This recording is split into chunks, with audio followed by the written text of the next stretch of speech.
Prosseguindo no estudo de História da Igreja, estamos na página 25 do livro 2 de História da Igreja. Ok? Bom, vamos ao ano 155 da Era Cristã, vivendo ainda no período do imperador Antonino Pio, onde havia uma perseguição que não era muito forte, mas ocorria aos cristãos. E agora nós vamos ter um testemunho forte exatamente do homem chamado Policarpo. Nós vimos no tópico anterior que ele participou de uma reunião com o bispo de Roma, e esse bispo ele já estava seguindo uma alteração na Páscoa, e Policarpo conversou com ele, eles não chegaram a acordo. Policarpo, que era um homem que tinha convivido com os apóstolos, sabia que isso não era uma atitude correta, né? Bom, agora chega no ano 155, provavelmente aí um ano depois que essa reunião do aniceto, Policarpo ele vai ser morto, ok? Então, o item 6 do nosso material didático, na página 25, Policarpo de Esmirna. O ano é 155 da Era Cristã. Policarpo foi discípulo de João e possuía um respeito especial entre os cristãos, sendo considerado a maior autoridade do cristianismo nesse período. Tá bom? É interessante, irmãos, que Policarpo ele é o homem que ele mostra que o título de apóstolo ele não teve, né, seguimento, porque ele seria o apóstolo desse período, mas ninguém se titulava assim, ok? E ele então era a maior autoridade. O comentário prossegue. Policarpo pastoreava a igreja de Esmirna, próxima à cidade de Éfeso. Eu comentei com vocês que João, acredita-se que depois ele teria até saído da ilha de Pátimo, né? E João tinha pastoreado a igreja de Éfeso, segundo a história, e Policarpo, vamos dizer, vivendo em Esmirna, estava próximo de Éfeso. Diz a história que ele estava em constante contato com João. Ele era, vamos dizer, um obreiro de destaque do apóstolo João, ok? Bom, eu coloquei aí a citação de um historiador, Daniel Rupes, que ele fala sobre como foi significativa a morte desse Policarpo. Ele diz: conhecemos muitos desses relatórios imediatos, como, por exemplo, o da paixão de São Policarpo ou dos mártires de Lyon. Possuímos também cartas enviadas pelos bispos das comunidades, quando eles próprios se encontravam na prisão, destinados ao sacrifício, a fim de darem instruções aos seus sacerdotes ou diáconos, ou exortarem a paciência e a coragem dos seus fiéis. Não se pode imaginar um tom mais pungente do que o que envolve na sua precisão quase administrativa esses documentos assinados com sangue. Bom, então o que esse historiador já diz que esse período agora, tá bom, de Policarpo, e também documentos da região de Lyon, olha, lá entre os bárbaros, ok? Então vão se encontrar documentos de perseguição em grande quantidade. Então nós temos relatos bem vivos, tá bom? O comentário prossegue. O historiador Eusébio de Cesareia, em sua obra História Eclesiástica, relata o martírio de Policarpo, pastor da igreja de Esmirna, discípulo do apóstolo João. Policarpo foi martirizado no ano 155 da Era Cristã, durante o governo de Antonino. Em seu julgamento, as autoridades prometiam livrá-lo e diziam a Policarpo: mas que há de mal em dizer César é o Senhor e em sacrificar e com isto salvar a vida, ou seja, sacrificar, cultuar os deuses, né? Para eles eram deuses, não? Mas é claro que Policarpo, como cristão verdadeiro, não vai fazer isso. Então, né, ele falava: o que há de mal em sacrificar? Como se negava, Policarpo foi levado ao estádio para ser martirizado. Tá bom? Veja como que Eusébio de Cesareia relata. Ele diz: e todos a uma voz começaram a gritar: morram os ateus. Então, a pausa aqui já para explicar a vocês, olha, ele vai ser levado, tá bom, para vivenciar um grande espetáculo. Aquilo era feito como espetáculo. E por que o povo vai para esse espetáculo? Porque eles acreditavam que os problemas de Roma estavam ligados a esses cristãos. E matar Policarpo seria praticamente, vamos dizer, no entender deles, talvez cortar a cabeça, o líder desse movimento, dessa religião, próximo do ano 150. Porque alguns difamavam, dizendo que até beber sangue de criança eles faziam. Tá bom? Então, isso tudo ajuntava para aqueles que acreditavam que o reino, o império, estava correndo risco e sendo prejudicado e enfraquecendo, porque isso a história relata, que ele vai enfraquecendo. Historiadores romanos comparam lá ouro, prata, bronze, ferro, e chega a falar em ferro já com ferrugem, cobrido de ferrugem, quando o império cai. Então eles falam que esse é um período de enfraquecimento, e isso tudo é justificado para perseguir os cristãos. Agora, por que eles dizem aqui morram os ateus? Não? Eles entendiam que os cristãos, na verdade, não tinham deuses. Tá bom? Eles não tinham Deus nenhum. Porque para ter Deus, no entender deles, tinha que ter uma imagem, tinha que ter uma escultura, alguma coisa, tinha que ter algo a ser visto, a ser tocado. Tá bom? Senão não era Deus. Isso é importante porque existe um debate que vocês podem ver no YouTube entre dois professores de Oxford. Okay? Um defendendo o cristianismo, que é até um matemático, ele é espetacular, ele ganha o debate longe, né? E o outro é um ateu.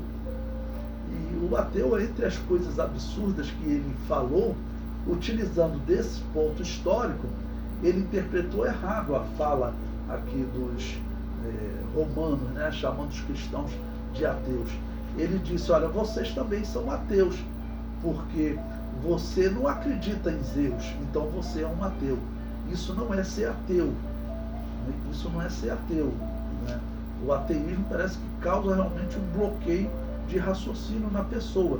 Ser ateu, a palavra já diz, é sem Deus. É negatividade.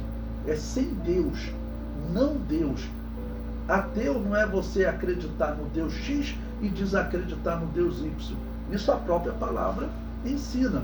E nós temos escritos dessa época dizendo que exatamente eles falavam que os cristãos eram ateus porque, na verdade, eles pensavam que os cristãos não tinham Deus nenhum. E inventavam essa história de que acreditavam no Deus invisível. Esse é o significado. Ser ateu significa não ter Deus, não acreditar em Deus nenhum. Bom, ele prossegue. Que se busque Policarpo.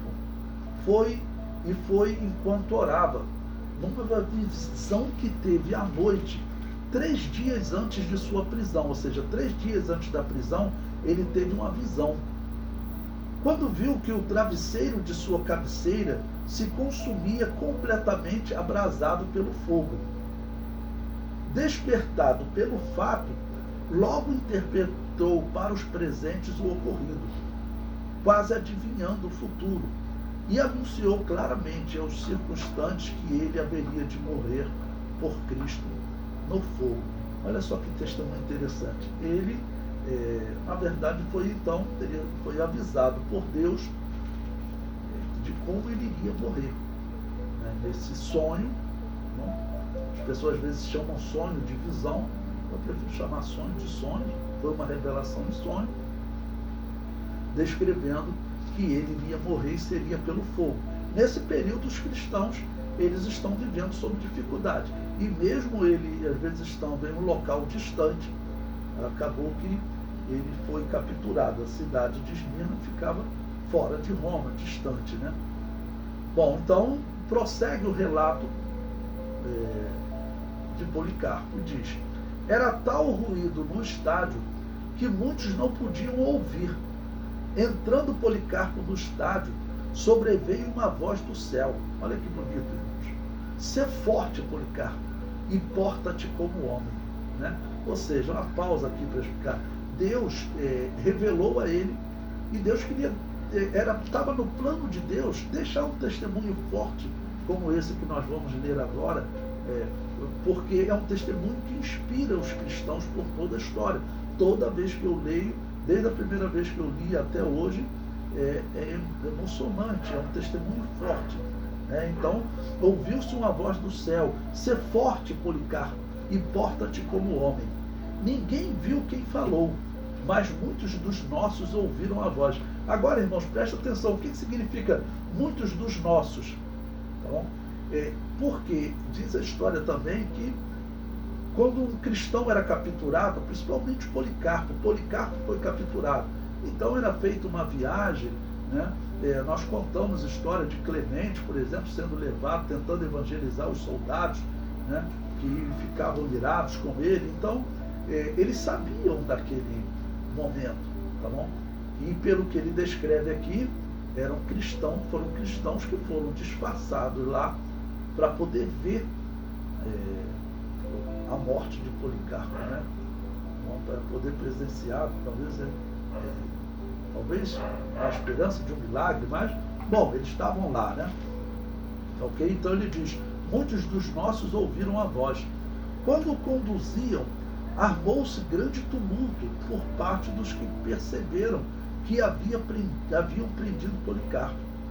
Logo, quando se aproximou, perguntou-lhe o procônsul se ele era Policarpo.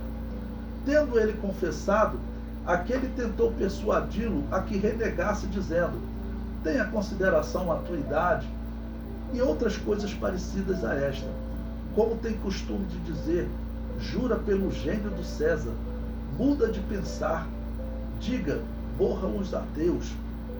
Mas quando o governador lhe pediu e disse: jura e te soltarei, maldiz a Cristo, Policarpo disse: 86 anos venho servindo e nenhum mal me fez. Como posso blasfemar contra meu rei que me salvou? Irmãos, a pessoa, assim, no momento da morte, a pessoa tem que estar com muita graça de Deus para falar, né, poder de Deus, e falar de forma convicta, né? Eu vou contar um exemplo para vocês, fazer um paralelo aqui, algo até que eu não acredito. Mas, por exemplo, aquele Russell Norman Chaplin, ele tenta explicar o discurso de Estevão, né, em que Estevão ele faz um relato do Antigo Testamento sobre o tempo que Abraão saiu, né, de Ur dos Caldeus. Não?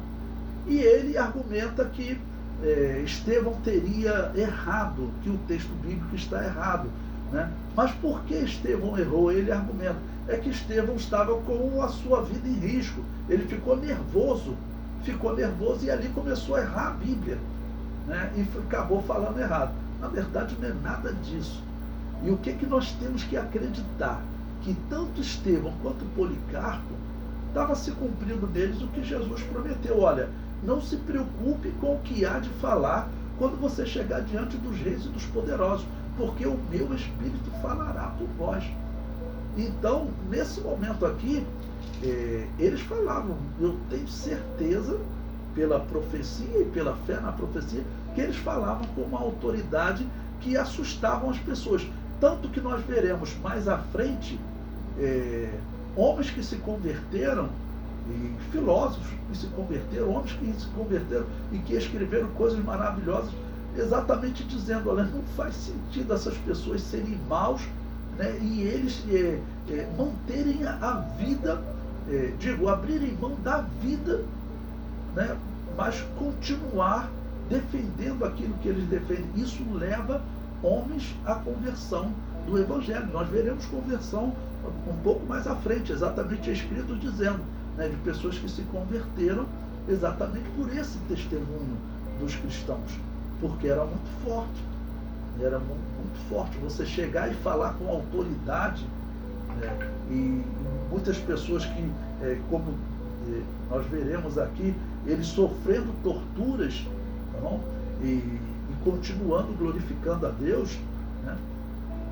Bom, o historiador prossegue. E o procônsul disse: tenho feras, a elas te lançarei se não mudas tua posição.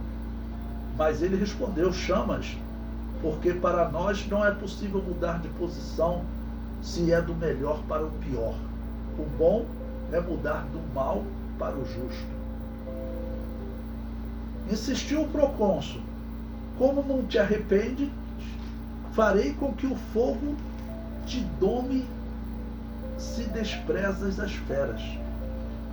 Policarpo disse: ameaças com o fogo que arde algum tempo, mas depois de um pouco se apaga, e ignoras o fogo do juízo futuro e do castigo eterno reservado aos ímpios.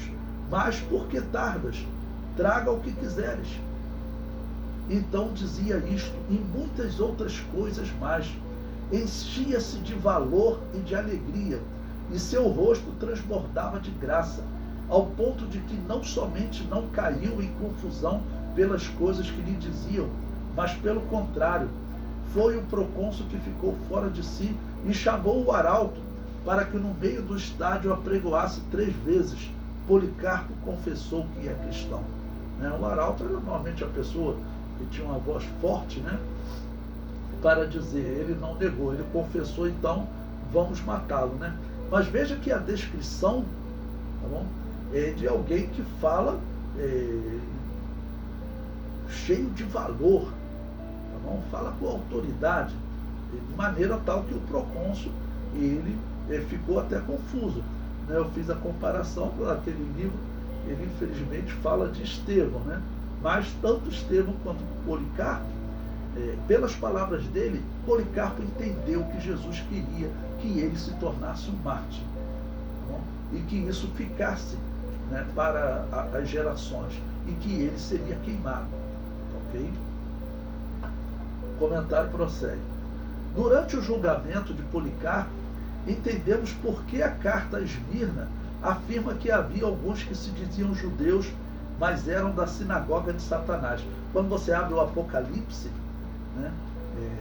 o anjo diz para João que lá naquela cidade, naquela igreja, tá bom, tinha alguns que se diziam judeus, mas na verdade eram da sinagoga de Satanás.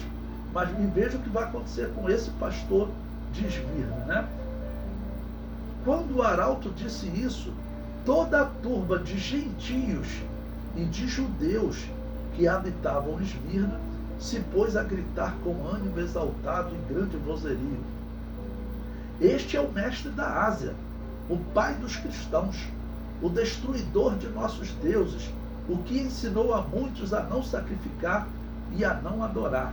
Então, cada pessoa, que vamos dizer, dentro de, às vezes, de um lar, que alguém parava de sacrificar, a esposa parou de sacrificar, então o marido começava a cobrar: olha, vai começar a vir doença sobre a nossa família, aconteceu um acidente, morreu uma criança, a culpa era da mulher que tinha parado de adorar os deuses. Olha, nós estamos no ano 155, em cerca de 10 anos vai ter uma peste no Império Romano. De quem será a culpa? Dos cristãos. Nesse período estão acontecendo problemas. Como eu tenho dito, o Império Romano está enfraquecendo, mais e mais soldados romanos estão morrendo em batalha. E os romanos estão começando a substituir eles por soldados bárbaros. E mais os romanos vão só diminuindo, porque vão morrendo. E cada filho de romano que morre, a culpa era dos cristãos. Então, veja, eles estão, vamos dizer, exatamente dizendo: ele destruiu os nossos deuses. As pessoas já não sacrificam mais. Tudo de ruim que está acontecendo no reino seria, então, culpa dos cristãos. O comentário prossegue. A multidão pedia que soltasse um leão contra Policarpo. Como a autoridade romana afirmou não poder usar feras naquele momento, começaram a gritar que Policarpo fosse queimado vivo. Lembrando-se da visão do travesseiro, Policarpo disse: devo ser queimado vivo. Ou seja, ele entendeu, se Deus revelou, essa era a vontade de Deus. Okay? Então Eusébio nos diz: isto se fez mais depressa do que foi dito. A turba arrancou das oficinas e dos banhos públicos locais onde as pessoas usavam como banheiro, né? Arrancar a madeira e lenha miúda. Os mais entusiásticos em colaborar com a tarefa foram, como de costume, os judeus. Tá? Ou seja, ele está descrevendo o seguinte, que nem judeu de verdade é. Porque um judeu de verdade, mesmo ele tendo rejeitado o Messias, ele não teria uma atitude má dessa. Okay? Um judeu, falando de judeu israelita, tá bom? Independente de tribo, estou falando de judeu agora de religião. Um seguidor do judaísmo, ele não faria isso. Como, por exemplo, Jeremias, ok? Não faria isso. Mesmo você tendo uma interpretação que eles estão seguindo um Messias que não seria o Messias, um homem que tem a Deus não faria isso. O comentário prossegue. Os judeus viam o cristianismo como uma perversão da sua fé e assim defendiam a morte destes. Haviam muitas disputas teológicas entre judeus e cristãos. Olha, nós estamos no ano 155, eu vou falar com vocês, em 10 anos, o ano 165 é considerado por historiadores judeus o momento em que o judaísmo rompe de vez com o cristianismo. Porque diz a história que alguns rabinos e até alguns grupos de seitas judaicas dialogavam com o cristianismo, tá bom? Mas o ano 165 é o período em que eles se desvinculam totalmente. E nesse período, nós sabemos, ocorreu a revolta de Bar Kokhba. Bar Kokhba era um judeu tentando restaurar o reino de Israel, o reino de Davi, perseguiu muitos cristãos. Os judeus que desejavam manter a pátria, eles viam que o cristianismo estava destruindo o judaísmo, porque muitos judeus estavam se tornando cristãos. Isso vinha desde o ano 70 da era cristã, ok? Quando Jerusalém foi destruída.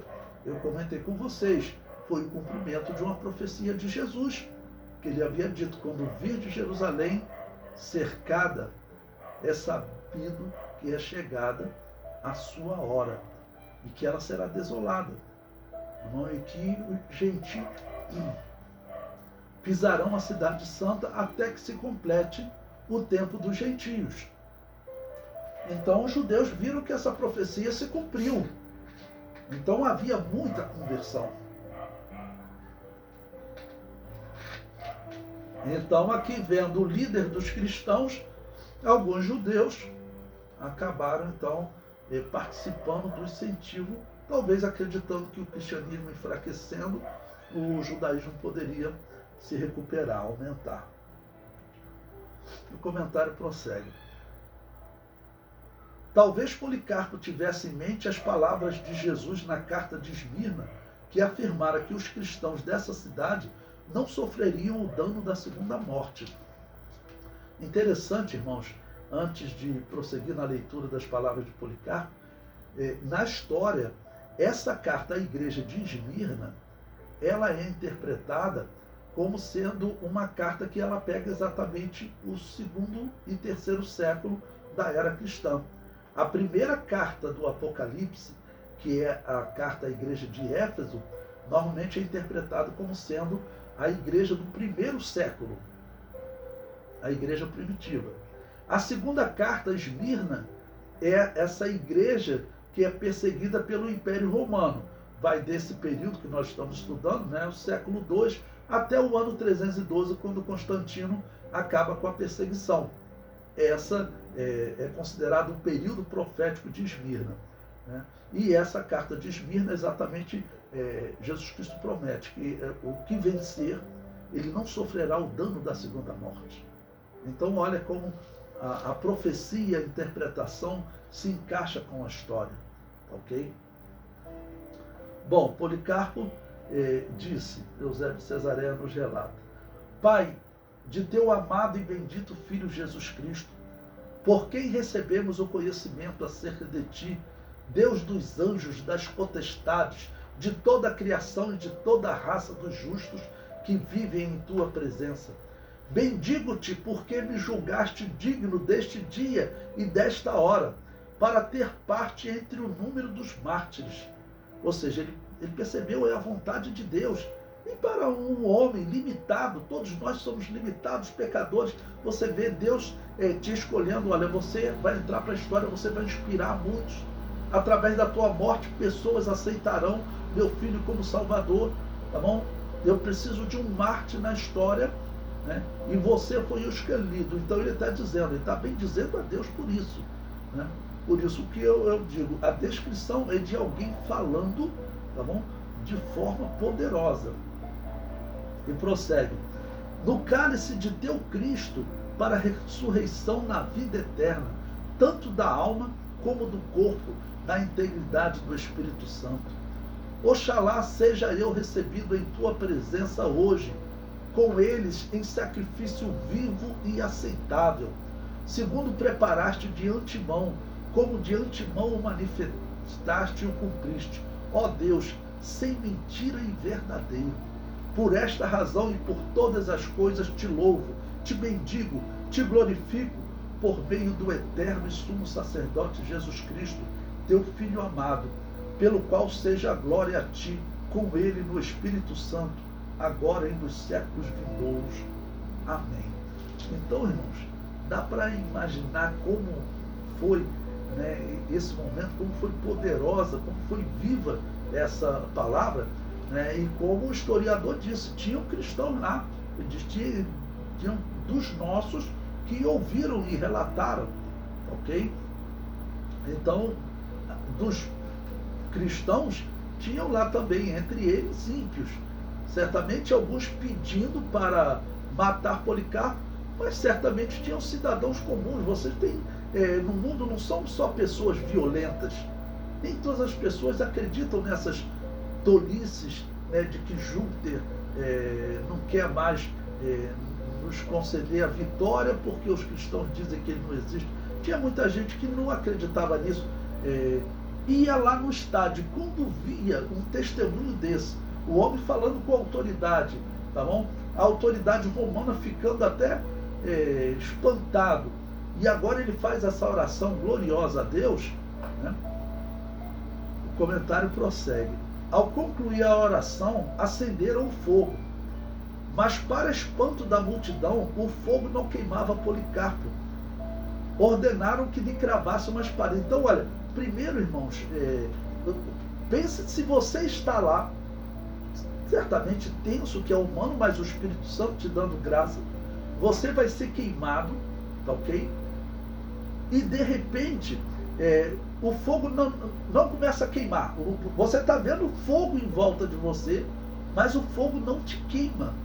Olha só o que diz a história, né? Eles acenderam o fogo não queimava, então eles deram a ordem que deveria cravar uma faca em Policarpo. O historiador diz, feito isso, cravou a faca, né? Brotou um caudal de sangue tão grande que apagou o fogo e deixou assombrada a multidão que via a grande diferença entre os infiéis e os eleitos. Infelizmente, os infiéis, porque muitos chegavam ali naquele lugar de espetáculo, né? Na hora de morrer, ele aceitava negar a fé, ou seja, voltava. E esse homem, ele não negou a fé, e agora o fogo não está queimando ele, ainda deram uma apunhalada e como que saiu fogo, sangue de uma maneira que apagou o fogo. Ou seja, o fogo foi apagado, tá bom? E prossegue. Um destes foi este homem, admirável em demasia, mestre apostólico e profético de nossos dias, bispo que foi da Igreja Católica de Esmirna. Efetivamente, toda a palavra que caiu de sua boca se cumpriu e se cumprirá. Bom, eu tenho sempre dito para vocês que Eusébio de Cesareia era católico, né? Tá bom? Então, eu expliquei para vocês que Clemente, ele usou o termo católico, provavelmente com o seu significado etimológico. Qual é o significado do termo católico? É universal. Por exemplo, o autor aos Hebreus, ele fala na Universal Assembleia dos Santos. Se fosse falar em latim, a Católica Assembleia dos Santos, tá bom? Isso com o autor aos Hebreus e com Clemente, eles usaram o termo católico nesse sentido, tá bom? Já Eusébio de Cesareia, ele provavelmente ele já está falando mesmo dessa igreja que Constantino organiza com ele. O livro História Eclesiástica, ele escreveu para Constantino, não, porque isso era normal, os imperadores buscavam honra, né? Escreveu uma obra, porque Constantino passa a ser o homem que organizou uma nova religião, acabou com aquele conflito no Império, parecido com o que Vespasiano fez, pedindo que Flávio Joséfo escrevesse a história dos hebreus. Ok? Então, ele chama de Igreja Católica de Esmirna. E prossegue: efetivamente toda palavra que saiu de sua boca se cumpriu e se cumprirá. Bom, eu coloquei aí também a igreja de Esmirna. João enviou a carta que profetizava a situação de Policarpo, né? Apocalipse capítulo 2, versículos 9 e 10, que diz: eu sei as tuas obras e tribulação e pobreza, mas tu és rico, e as blasfêmias dos que se dizem judeus e não são, mas são a sinagoga de Satanás. Não temas das coisas que há de padecer. Eis que o diabo lançará alguns de vós na prisão, para que sejais tentados, e tereis uma tribulação de 10 dias. Ser fiel até a morte, e dar-te-ei a coroa da vida.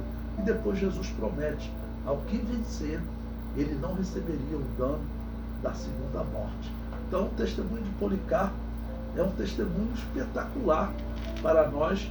E o que nós vemos desse testemunho, eu coloquei lá para vocês também o texto completo, para quem quiser ler, do livro O Martírio de Policarpo. Eu coloquei em PDF para vocês lerem o texto completo. Aí vocês vão ver outras reações também de Policarpo, tá bom?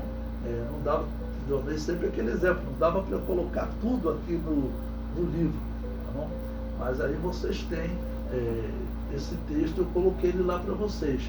Ele também tem 28 páginas, então não é um texto muito longo, né? Se você quer um momento que você quer ler algo poderoso da história da igreja, é a história desse homem de Deus, desse Policarpo. Porque você chegar nesse momento e você não negar a fé, tem que mostrar realmente que é cristão. E ele fez isso. E isso foi um plano de Deus. A sua oração maravilhosa que ficou aí para nós podermos nos alegrar.